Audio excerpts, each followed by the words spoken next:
From downtown Summerlin, City National Arena, the headquarters of the Vegas Golden Knights, we get you set for Game 5 of the Stanley Cup Playoffs second round series between Vegas and Edmonton on the second floor overlooking the Vegas Golden Knights practice ice, which housed the morning skate today. A full complement of players out there.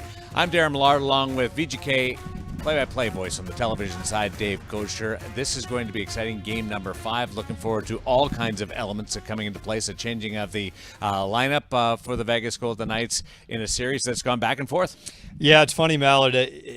We were talking to Bruce Cassidy this morning at the availability, and it seems like there's no rhyme or reason in these games, right? You know, I don't know if momentum's something you build from game to game. It certainly doesn't seem like it, but not unique to this series. Look at, the Jersey-Carolina series that just finished, among others, that there've just been big swings in plays for each team. So now if you believe that theory's due to go the Golden Knights way, then you'd expect Vegas to have a good game tonight. But it's been fascinating that it seems like every game's just its own chapter in the book and a brand new chapter that doesn't really relate to the most recent one. Hasn't been a lot of in-game swings either, so it's that 60 minutes and then you move on and try to keep it going. This is the Realm Report presented by Scripps Sports. Looking forward to the game tonight, which will start at 7 o'clock, and then you back up from that. If you're going to the festivities at the Fortress, 3:30 is when things really get going. Then the doors open at 5:30, nighttime at 6:30. But if you're around Toshiba Plaza, you can partake in all the happenings. Arrive early, free tattoos from Revolt Tattoos. There's a DJ, there's food, there's drink, and there is a dunk tank also making its debut in the Stanley Cup playoffs tonight. And to participate with the dunk tank, you will need to purchase a $51.49 raffle ticket, and then you go inside and you get the entire Fortress environment. And given what we've seen in the rivalry in this series between the two teams, there's a growing competition between the fan bases. Yeah, and well, first off, I would give $100 to have you in the dunk tank. Well, not 100. 100's a lot of money. Would I get 10. the 100? Because I'm all for that. I'd give it to whoever. Given your arm and my need for money, I will go along with that. But yeah, and it's what I love about it, Darren, is that this is a series I think for the last few years I've always kind of been looking forward to. These two teams built in different ways. You've got the high-end talent with McDavid and Draisaitl for Edmonton, and then you've got the Golden Knights are kind of much more built, I think, on depth, especially down the middle of the ice. But and then the fan bases. I will tell you, having been up there for the last couple of games in Edmonton, it's we love the atmosphere at T-Mobile. The atmosphere up there is pretty awesome too. And it's the buzz around the building. I think the fans, I think they love it. They were giving Aiden Hill the business after late in the game the other night, chanting his name. But Bruce Cassidy has a phrase, the temperature of these series rise with each passing game, and you'd expect more of the same here tonight. We'll get to Ashley Veit's opinion on what's going on. She'll also chat with Riley Smith in just a little bit ahead of Game 5 tonight, a game in which the Vegas Golden Knights and the Edmonton Oilers will both see lineup changes with the absence of a couple of defensemen in Alex Pietrangelo for the Golden Knights, suspended one game for his slash on Leon Draisaitl, and Darnell Nurse for the Edmonton Oilers will skip this one, slapped with a one-game penalty for instigator. Yeah, and I kind of think they got it right. The Nurse one is automatic instigator under 5 minutes left in a game, can be reviewed. I think they took a look at it and said, no, that's, to be expected. I don't have a big problem with the Pietrangelo one. No prior record. And I said it, I was sitting in the press box the other night, Darren, that I just think he had enough. I think, the Kane cross-check in the neck in the first game, got cross-checked along the boards by Kane the other night, has got run by Draisaitl. McDavid even gave him a borderline hit. Now, the problem is that, in games of that magnitude, and look, we know Pietrangelo pretty well. He's a pretty emotional guy. 5-1 game or 4-1 game late. And I think he just had it. I get that. The issue is, and now both of these teams lose the two players that lead them in ice time. Nurse, big minutes. Pietrangelo, big minutes.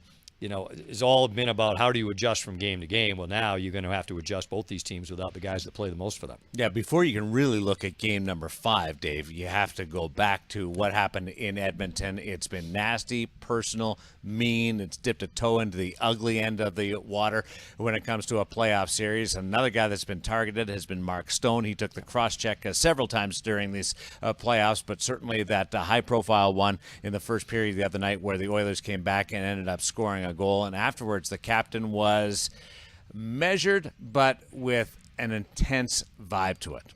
The series has been physical, but it seemed like they were more physical tonight. Did it surprise you at all? No, I don't think it surprises you anymore, right? They didn't have a good game on game 3. They came out hard. The first 5 minutes was actually pretty good by us. We had a good first power play. But we've just been giving up the first goal in every game here, so we got to find a way to get a better start. Did you like your answer physically for them? Oh, for sure. Had a good fight from Hager. They didn't take any for the stuff that they've done. So yeah, it was good. It's a good answer by Hager. It's a good fight. I think you asked him off the face-up, but then gets jumped. So that's the way to answer the bell by him. In terms of maybe like just between the whistle physicality, like on the forecheck, do you feel like you guys maybe need to get to their defensemen a little more? Yeah, I don't think it was our greatest night on the forecheck, but I give them credit. They're a good team, but got to be ready for. I don't know what day it is, but got to be ready for Friday night, I think, in Vegas. So we'll regroup. I've done it in the past. We got to be ready for one game here. Why do you think there has been such drastic swings from one game to the next? I'm not sure. It's playoff hockey, right? And got to match the desperation sometimes. I don't know. Like I said, it's just another game where they outplayed us, but just be ready for Friday. Mark, what happened to you on the third goal? I got cross-checked from behind. Did you hit your head on the post? No, I got cross-checked from behind. Did you think it was a penalty? Of course I did. Did you say anything to the referee? I asked him why it wasn't a penalty. What did he say? Thought he pushed me. Refs have a hard job too, right? I got my stick slashed and broken in one power play. As long as you have good dialogue with them, they usually, make up for the bad calls. But I got a good relationship with Chris and Graham. Obviously I think it's a penalty, but I'm not going to pout about it. Just got to keep playing. Pretty good viewpoint from the captain, Mark Stone. That's great. No, I got cross-checked in the back. Did you hit your chin in the crossbar? No, I got cross-checked in the back once again. Yeah. And look, I think that's a fine line that you have to walk, I would imagine, as a player, is calls are missed, calls are made. I think both ways as this series has gone on. That one that he was asked about was a pivotal point in the game. He's got a great scoring chance, has to kind of dig the puck out of his skates, gets a chance away, gets cross-checked by Yamamoto down to the ice, and then they go back the other way and score. So I liked how he was kind of matter-of-fact about it. And to his point, Mallet, about the power play, the Golden Knights down 3-0 in the middle of that game had back-to-back power plays in the second period and didn't really do anything with them. It's a chance for them to get right back in it. In a game, they didn't have a lot going. They had 4 shots at even strength through the first 2 periods the other night. So, as we kind of look ahead, they're going to need to get more out of some certain guys, but also make it a lot more difficult on Skinner. What I really appreciate about him is he didn't throw the officials right under the bus. No. He talked about how fast the game is, and I think that goes a long way as far as working through things with the referees and not getting on the wrong side of the officials. This game will feature the absence of Alex Pietrangelo and Darnell Nurse, with more on the impact of the missing defenseman. Let's bring in Ashley Weiss, who's with Gary Lawless. All right, thanks, Darren. With no Lawless in order on the airwaves these days, figured this was the perfect time to bring in the VGK insider with a couple of suspensions heading into Game 5. Gary, let's start with the one that impacts the Golden Knights the most. How did they land on the one-game suspension for Alex Pietrangelo? Well, it's he lifts his stick up. It's well after the play. It's something that does warrant a suspension. He's played almost 1,000 games, never had a fine, never had a suspension. So that's a huge factor. They look at the person. And also, he's been targeted throughout the series. I would have to believe that the people of the NHL realized that Evander Kane cross-checked him in the face after the buzzer had gone, that, the quintessential definition of not a hockey play. And that was missed by everybody involved. At some point in time, Then he gets cross-checked and slashed again. Should he eat that and not let it boil over? Absolutely, but he didn't. The police weren't doing their job, so he took the law into his own hands. Never a good idea, and he's paying the crime for it. It's one game because of who he is. It's also, everyone's calling it a chop. Alex Pietrangelo is a powerful guy. He takes a little bit off his fastball here, and he doesn't get him anywhere near the wrist. He purposely gets him up around the elbow pad. He had lots of time to decide what he was going to do, and it was intentional. He was sending a message. I'm tired of you targeting me. I'm tired of no one doing anything about it, so I'm going to do something about it. Not a great idea. He gets a game. Now, speaking of targeting, the Edmonton Oilers will also be without Darnell Nurse as he instigated a fight within the final 5 minutes of the game. That's an automatic one-game suspension. Has the opportunity to be reviewed, but it was upheld. Why? Well, so they interview the referees on these instances, and the referees were right there. They saw Nick Hague say to Darnell Nurse at the face-off, "Let's fight." They saw Nurse say no, and then when Nick's back, his face is against the glass, his back is to the play, Nurse comes down from the blue line, a la Shane Knighty during his career, and goes right down. And I'm allowed to say that because Shane said it yesterday on a podcast. I'm ripping right out. It's almost a quote. And because Shane's watching us from about 3 feet exactly. away. Yeah. He comes right down and he attacks or jumps Hague from behind and starts the fight. He instigates the fight. Again, by definition. That's exactly what it is. The referees give him the instigator penalty. They know the time of the game. They know there's a suspension attached to that. Department of Player Safety would have interviewed them. They would have stood by their decision. Department of Player Safety would have said, there's nothing really here that gives us a leg to stand on to rescind this. So they leave it as is, as they should have. And there are some people, especially Edmonton Oilers fans, up in arms about the fact that Alex Pietrangelo and Darnell Nurse are receiving a suspension of the same length. You have a problem with that argument. Why is that? They're not related. They're two completely separate incidents. The Nurse suspension is by rule 1 game. That's what it is. Pietrangelo's case is something entirely different. They had a hearing where everybody was allowed to present their case. After listening to all of that evidence, they came to the decision to give him 1 game. I get that the consumer looks at it and says, okay, Nick Hague threw the first 8 punches in that fight. It's a fair fight. Why is Nurse getting suspended? Well, because he broke a rule. And then they go, well, Pietrangelo's thing looks way more vicious. Well, you can't compare them. You have to look at them separately. And in terms of who will be missing more in the lineup tonight, it's safe to say the Vegas Golden Knights are missing more in Alex Pietrangelo, who has led in ice time throughout the series. They are, except for the fact that they have Ben Hutton that they can put in. Vegas is better positioned to absorb the loss of their top defenseman than Edmonton is to absorb the loss of one of their Nurse is not their top defenseman. Ekholm is, but Nurse has led them in ice time, and he does, he's very important to them. They're going to have to use Philip Broberg. He's not physical. He moves the puck probably, right around the same as Nurse. Doesn't have Nurse's experience. So the blow to the Oilers, from my perspective, affects them more than Vegas losing Pietrangelo because of the depth that the Golden Knights have. Fair argument. I like it. And to talk more about how it impacts the Golden Knights and their lineup, we're going to send it back to Dave and Darren. Ashley, thank you. More than 400 National Hockey League games in Ben Hutton. He goes in, and so this is the pairings going into tonight with Martinez now skating with Nick Hague, Braden McNabb, alongside Shea Theodore, and Hutton and Whitecloud. Hutton, remember, missed 21 straight with a healthy scratch, went in to face the Edmonton Oilers at the start of a late season home and home, and saw power play time. It was very effective in that. And just one more footnote. Nick Hague has developed into a pretty tough hombre out there. Yeah, it's interesting, Mallard. We both had a chance to talk to him yesterday and today. And look, he would tell you he asked Nurse to fight multiple times in that game. And the last of which when it was when it was 4-1. Now, Hague's point was, look, I probably wouldn't have fought when it was 4-1 for my team either. You don't want to give the opposition any potential chance to build some momentum and turn the game around. So I think that was more the issue he had was he had asked him on a few different occasions. Nurse said no. And then it's out there on the YouTubes.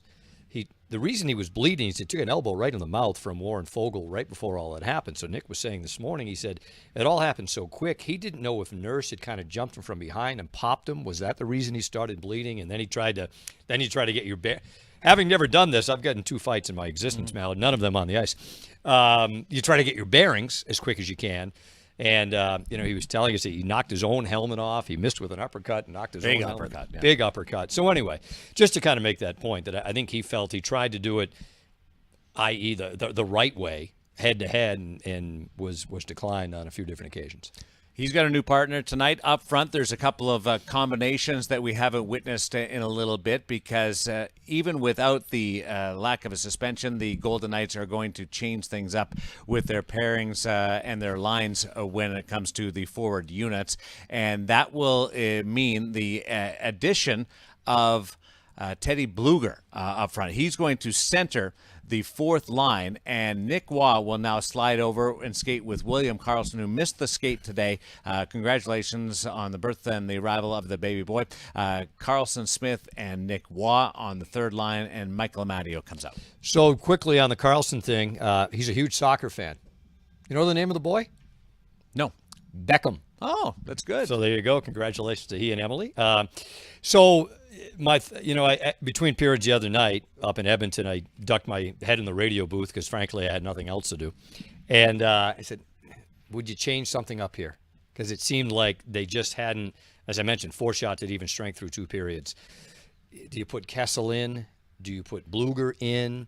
I don't know if you could really go wrong either way. But, somebody like Bluger, I think Bruce Cassidy likes Waugh more in the middle.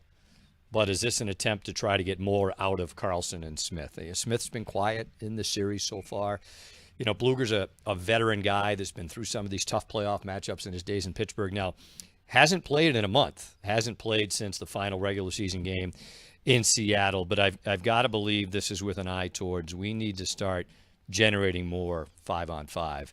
Their power play's been hit and miss. It was missed the other night. So, and Bluger was a good veteran guy who has acquitted himself well when he was between Carrier and Colasar at times this year. It's the first lineup change for the Vegas Golden Knights that's not prompted by a suspension or any type of injury. They've been really healthy on that front. When we continue, a complete look ahead to Game 5 between the Vegas Golden Knights and the Edmonton Oilers. And Ashley Weiss catches up with Riley Smith on the way.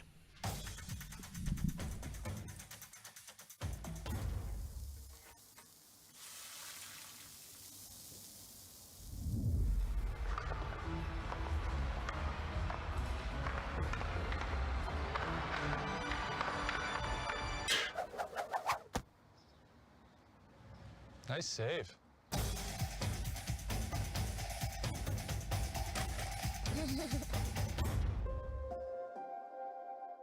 The greatest honor of being the defender of the ice is the opportunity to serve as a defender in the community. By joining forces with comprehensive cancer centers in the crusade against cancer, we can defend the health of so many in our community through cancer awareness, early detection, advanced treatments, and groundbreaking research. Together, we'll fight on all fronts for a future without cancer.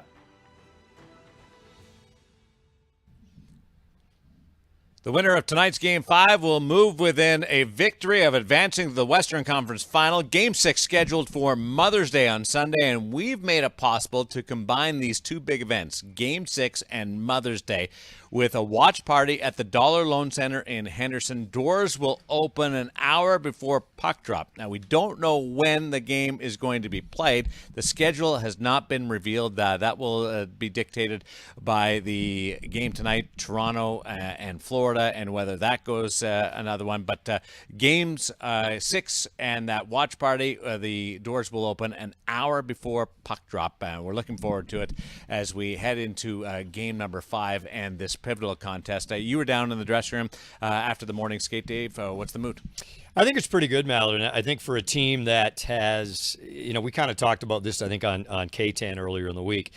They don't really seem to let one bad game bleed into the next bad game. I think I said the other day, they haven't lost 2 in a row in regulation since the middle of January. So that is the mark of a team that doesn't really get phased too much about it. I would say this.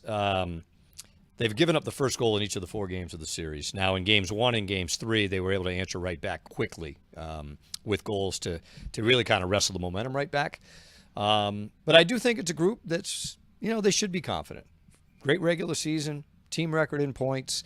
I don't think they're naive to the fact this is one heck of a test they're up against in Edmonton. We were kind of talking before. Can the Golden Knights expose the fact that Edmonton's without Darnell Nurse? Looks like Broberg's going to draw into their lineup. But I think if you're them, they're pretty good about flushing the results, good or bad, of the previous game, and they're going to have to do it again tonight. Yeah, I think that Edmonton third pairing is a vulnerable part of the Oilers lineup. They don't have that experience to throw in. Broberg and Desharnais, right? Ben Hutton, certainly. It's been nasty, though. I wonder what it's like as a player in this set. Let's bring in Ashley Weiss, who's with Riley Smith. Well, Riley, things have escalated in the series where they've gotten pretty physical, pretty emotional. For the people watching, this is a fun series, but how would you describe the feeling as a player in this kind of series? Obviously, there's a lot of emotion out there. It seems like it's a high-scoring series, a lot of penalty minutes, a lot of special teams. So I think we're best off at playing 5-on-5, and that's something we'll try to get back to tonight. Is it fun? Is it stressful? I think a little bit of both. I mean, you always want to get a little bit of an advantage and get a power play at the end of scrums, but it's a double-edged sword. You can end up shorthanded, and obviously we're going against a good power play. What does the team miss with the absence of Alex Pietrangelo? Everything. He's a guy who's great in the locker room. He's great on the ice. He breaks pucks out. He's on the offensive side of the puck. So we really have to come together to try to fill that void, because one person's not going to do it on their own. But we'll make the most of it tonight, and it'll be nice to have him back the next game. What can you forwards do to help fill the void so it's not just solely left up to the blue liners? You have to be tracking well, regrouping for our defense when they're pinching, and then just come back and kind of stop in the D zone. That goes a long way. Well, a best of 3 now. What's the approach? Well, we still have the advantage. It's a big game at home, and we have to make sure that we're using our fans. Good luck, Riley. Thanks for the time. Thank you. Using the fans, using all the energy, using the series track record, and alternating victories is a thing to keep going. Yeah, and as I say, Mallard, I think from Vegas' standpoint, they've been able to kind of do that all season long. That being said, you wonder, you miss Pietrangelo, like Riley Smith said, everywhere, right? They switched up a little bit of their power play unit today, at least at the morning skate. They had Chandler Stevenson more in that goal line extended area, Mark Stone as the bumper, and they were trying to set up Marchessault for one-timers coming off that right side. So I do think, I was looking here, the Golden Knights are 0 for their last 11 on the power play in the series. Edmonton lit it up early on the man advantage, and they didn't really have any. You think about the third game, right? I think the Oilers had 2 minutes and 47 seconds of power play time. So I think that in the games that Vegas has lost, they've never really given themselves a really legitimate chance to win. They've almost played into the Oilers' hands of power plays. Lopsided 4-0 and 3-0 after the first periods. Yeah, and then and I was saying the other night, and to your point, it was over early. Game 2 was over in about 11 minutes, and Game 4 was over in about 13 minutes. Now we've seen comebacks in the playoffs. I get that, but can't expect to do that every single night. So I think from Vegas' standpoint, give them play to their identity and give themselves a more legitimate chance than they did in the 2 losses. They really got behind early, and it was, at that point it was kind of too late. Riley Smith mentions you're going to miss Alex Pietrangelo everywhere when it comes to the focus of the Vegas Golden Knights. The head coach zeroes in on it a little bit more detail. Here's Bruce Cassidy this morning in his media availability. Jesse Granger with The Athletic. We know Ben Hutton has played on the power play before. I'm curious on the penalty kill, how tough are those minutes to fill with Pietrangelo out on the kill? Yeah, he's a big part of it. And we've had to work real hard on it to get better. As the series gone on, they're very dynamic, dangerous, throw a lot of different looks at you. So having a guy out there that's seen them all, we lose that. Someone will have to shift over the right side is probably more what will happen. You'll probably see Nick Hague over there a little more. Whitey's done a lot of killing. Maybe even Naber goes to the right. Someone will have to. We'll get them up to speed as best we can. They've been watching, listen, they've seen what's gone on and sort of the meetings we've had to take certain things away. So that'll be the ask of them. But yeah, I mean, when you lose a player like that, you're never going to truly replace them. But at the end of the day, it's an opportunity for someone else. They've been working hard for that opportunity, so that's what they're going to get. with the power play, you felt like it's getting closer, just needs that final touch to it. How much does it change with Theodore having to go up to that top unit? Well, he was on it the other day. We're trying to get Theo more touches, so he played on it in the last game. So that's not a huge adjustment. Ben's been on with the other group. He's practiced with the other group. So for us, it's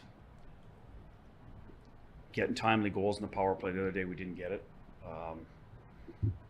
So tonight we're hoping that it'll come through for us if we get those opportunities again. And I think Theo and Petro have been interchangeable in that top kind of most of the year anyway. So it's a left stick versus a right stick.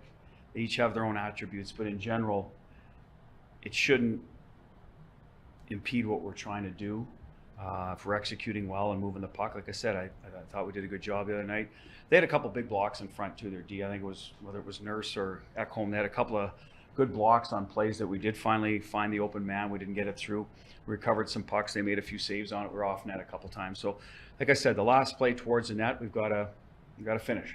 And like I said, whether it's Petro or Theo, I think it's more closer to the net where we need to get the end result.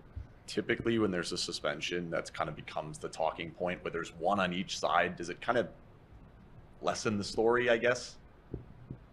I don't know. I mean, you guys write the stories, so, I mean, I don't mean that. I mean, the players write the story per se, but you guys determine how much play there is usually, or the people that are paying attention to the game. So, to me, I don't know if it lessens the story.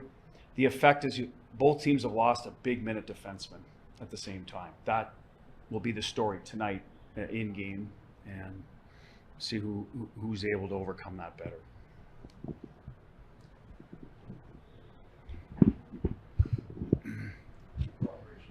Well, that was good teamwork. Just quickly on William Karlsson, his status for tonight. Good to see you again, Dan, by the way. The Karlssons welcomed a baby boy into the world last night, so he left early to get some rest. He'll be back and ready to go tonight. Is there any further update on Laurent Brossoit?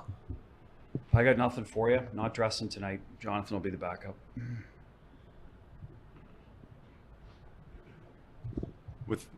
You had touched on it with Aiden Hill. He needs to play, right? He needs to play. He's played in 3 straight games now. I think it's 6 periods over 3. It's not a lot, but is that enough to get a guy into a groove? Well, it's going to have to be. I know, right?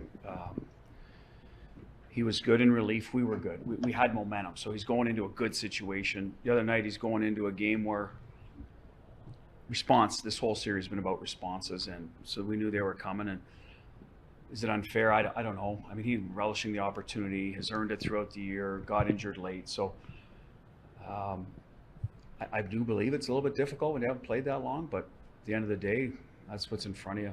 There's not much you can do about it. It's like when Ben Hutton and Paul went in against Winnipeg Game 5. It's a different position. I know all of that, but still, that's part of pro sports. Sometimes everything works in your favor when you win. Other times you're against it a little bit, and hopefully you're prepared mentally for that. I think physically he's gotten lots of work over the last, he didn't just pop on the ice, so to speak, right? He's been practicing in some of our practices, even though there hasn't been a lot, getting lots of situational stuff with the extra guys. So that part of it, the physical part, I think he's good. It's the mental part of being sharp that, is going to be the challenge for him, and every period that he gets under his belt should get better. This series has taken a twist and elevated the intensity level. Is any part of it fun, or how would you describe it? Well, I think this is what you play for. It's supposed to be fun to win the Stanley Cup. It's hard work. It hurts. We've talked about that the other day. There's pressure, there's ups and downs, there's frustration at times that you got to get out of your system quickly. There's a lot of emotion that goes into it, but it should be fun. I think if you ask every guy that's been on a championship team, they have great memories, usually because they were enjoyable. Not everyone, like I said, there's some pain along the way, and there should be some pain. That's what makes it worth it. But yeah, fun. That's one of the things it is. Should be. Bruce, you mentioned the whole series has been about response. You look around the playoffs, so not unique to your series, one game to the next. You just don't know. But what do you make of that? Maybe specific to your series, Well, I said this the other day. I think when you're putting goaltenders that haven't played a lot in the playoffs too, they're still working through stuff. So it's not guys that have been there every day and And I think that's why you saw in some different series. I think that has something to do with ours, the emotions of the ups and downs. The guys that have to balance it the best or the most are probably goalies to a certain extent too. So there's a little bit of that newness in that area, in that position. After that, it's just one of those years, I guess, where I think what happens in today's games too is there are more power play opportunities to extend leads and not than in the past. So that might have something to do with games getting stretched out. I don't have a great answer for it other than teams have responded well. Is it parity? Is it the fact that one team has a little more of an edge coming back the next day because they lost? And that other team isn't so much better. They can balance that, and they got to find their urgency. And sometimes it's too late. A lot of times it happens early in games where leads get away, and it's tough to play catch up this time of year. Teams are just too committed. It does happen periodically, but in general, it's not January where you're not dialed in. You understand the meaning of every win, so every shift counts when you have a lead. So there's a little bit of that goes on too, I think.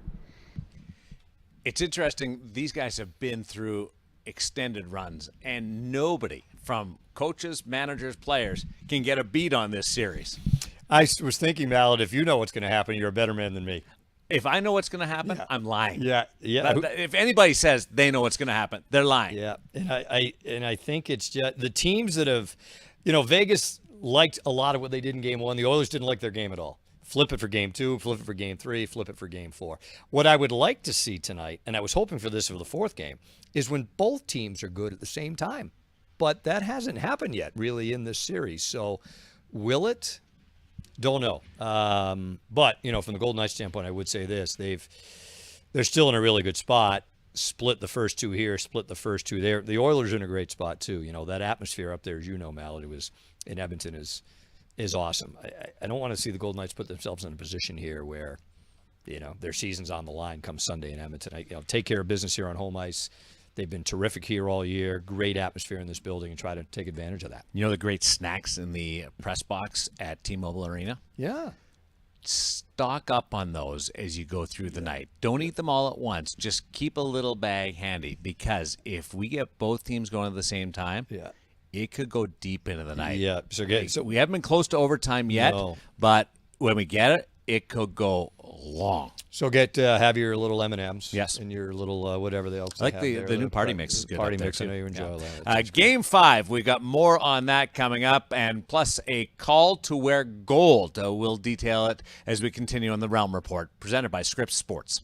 200,000 square feet on 85 acres. I present to you the Dollar Loan Center, the new epicenter of Henderson at the corner of Green Valley Ranch and Paseo Verde. Home of the Silver Knights.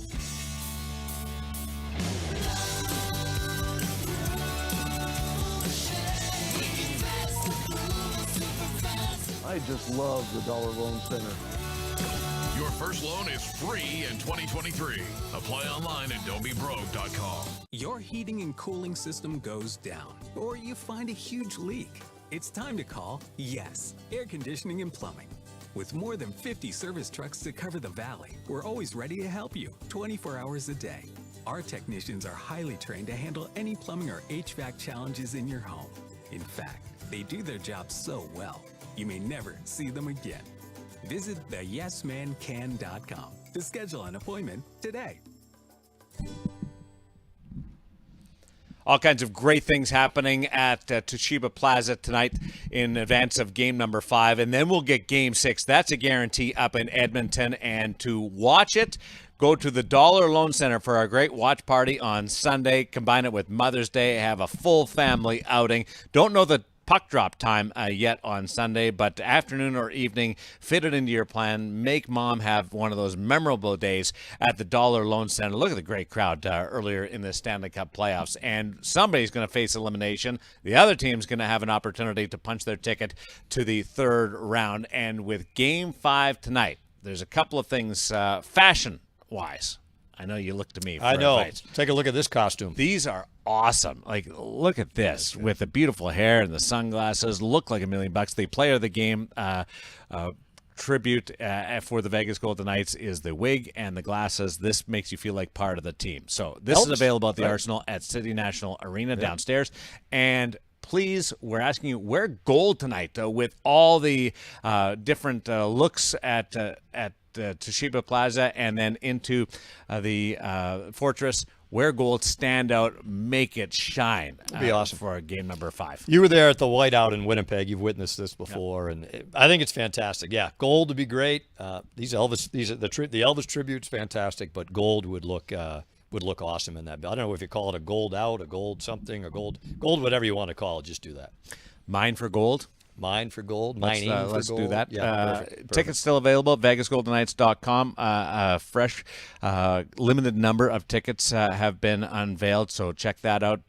And the things start at 3:30 at Toshiba Plaza. The dunk tank begins at 4 o'clock. You are eligible to participate in that with a purchase of a $51.49 raffle ticket. Revolt Tattoos giving you brand new tattoos. They permanent or the temporary ones. All kinds of awesome stuff happening outside ahead of the doors opening 90 minutes to puck drop down on the strip at the Fortress. This is going to be fun tonight. Really, with the elevated intensity of it, don't you get that buzz of old school hockey? Yeah, it's great. I think it's fantastic. Look, and now it's even taken the next step, right, Mallory? Where you've got suspensions. Each team loses a guy due to suspension. I don't know if management for either team is happy with how the suspensions went. I don't think you'd expect them to be. But yeah, now I think you're into the meat of the series. You get into game 5, 6, maybe there's a 7. Yeah, I think it's been great. I think it's been highly entertaining so far. And again, maybe tonight's the night both teams are at their best at the same time. You're looking for it on TV. Our friends over at TNT have the broadcast tonight, and then you can get to the game early if you're going to be in the arena. Nighttime at 6:30, but the doors open an hour before that. And the puck drops at 7 over on Fox Sports Las Vegas. Thanks to Dave Gosher and Garrett Calloway, as well as our entire team, Ryan Floyd, for pushing all the right buttons. Look forward to it. Thanks for watching the Realm Report, presented by Scripps Sports.